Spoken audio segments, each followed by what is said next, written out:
Ya, assalamualaikum warahmatullahi wabarakatuh. Puji syukur kehadiran Allah Subhanahu wa taala, salawat berangkai salam kepada baginda Nabi besar Muhammad sallallahu alaihi wasallam. Sebelumnya terima kasih kepada Ibu Ulfa sebagai pengampu mata kuliah bahasa jurnalistik. Oke, pada kesempatan kali ini saya Eva Juliana akan mempresentasikan suatu paper yang sudah saya kerjakan, dan kali ini saya akan mempresentasikannya. Nah, judul dari paper saya adalah pemahaman ruang lingkup bahasa jurnalistik. Nah, pastinya di sini kita akan membahas tentang memahami apa saja daripada ruang lingkup jurnalistik. Nah, sebelum kita berlanjut, kita harus mengenal dulu yang namanya apa itu bahasa jurnalistik. Nah, sebagaimana teman yang ketahui, yaitu bahasa jurnalistik ini adalah suatu bahasa ataupun yang dikatakan dengan bahasa pers. Dia itu memiliki kreatif ataupun ragam bahasa yang berbeda dengan bahasa lain. Yang bahasa jurnalistik ini dia itu memiliki sifat-sifat khusus, yaitu kayak sederhana, lugas, tegas, jelas, dan menarik. Nah, inilah yang membedakan bahasa jurnalistik dengan bahasa lain. Nah, untuk kita memahami ruang lingkup daripada jurnalistik itu bahwa bahasa jurnalistik ini dia memiliki suatu ciri-ciri. Nah, apa saja ciri-cirinya? Nah, ciri-ciri dari bahasa jurnalistik itu adalah yang pertama dia itu komunikatif. Nah, komunikatif itu adalah bahasa yang tidak terbelit-belit atau tidak berbunga-bunga dan harus jelas dan langsung. Nah, yang kedua spesifik. Nah, spesifik daripada ciri-ciri bahasa jurnalistik ini adalah disusun dengan kalimat-kalimat yang pendek, dan yang selanjutnya adalah hemat kata, jelas maknanya, apa yang disampaikan itu jelas dan tidak mubazir ataupun tidak clash.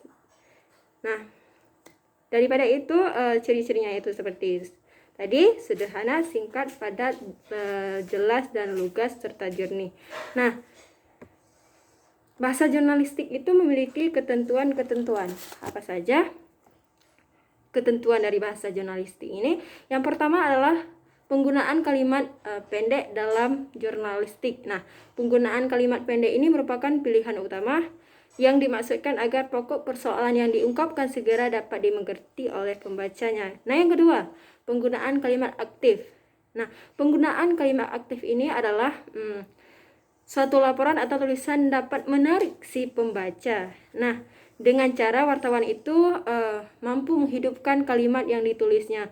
Untuk itu, penggunaan kalimat aktif merupakan ketentuan yang perlu dipatuhi. Nah, yang selanjutnya adalah penggunaan bahasa positif.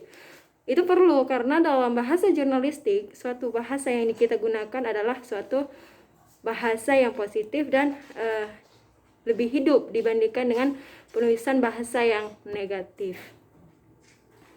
Nah, yang selanjutnya adalah ekonomi kata. Ekonomi kata dalam bahasa jurnalistik itu juga memiliki ketentuan yang harus kita ikuti. Nah, yang pertama adalah menghilangkan ungkapan peribahasa, menghilangkan kata mumazir. Itu ada dua yang dikatakan dengan ekonomi kata.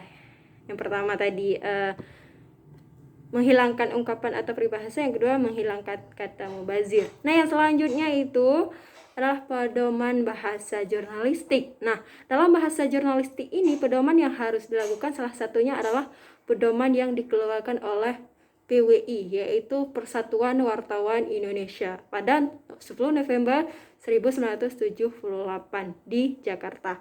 Nah, pedoman-pedoman ini ada meliputi dari 10 aturan dalam penulisan bahasa jurnalistik, dan ke-10 pedoman ini adalah yang pertama, wartawan Indonesia secara konsekuen melaksanakan pedoman ejaan bahasa Indonesia, yaitu EBI, ejaan bahasa Indonesia yang disempurnakan.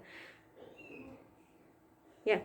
Yang kedua, wartawan hendaknya membatasi diri dalam singkatan atau akronim. Yang ketiga, wartawan hendaknya tidak menghilangkan imbuhan. Yang keempat, wartawan hendaknya menulis dengan kalimat-kalimat pendek.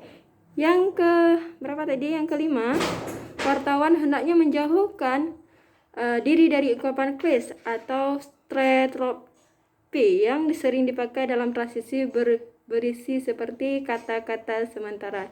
Yang selanjutnya, wartawan hanya menghilangkan kata mubazir.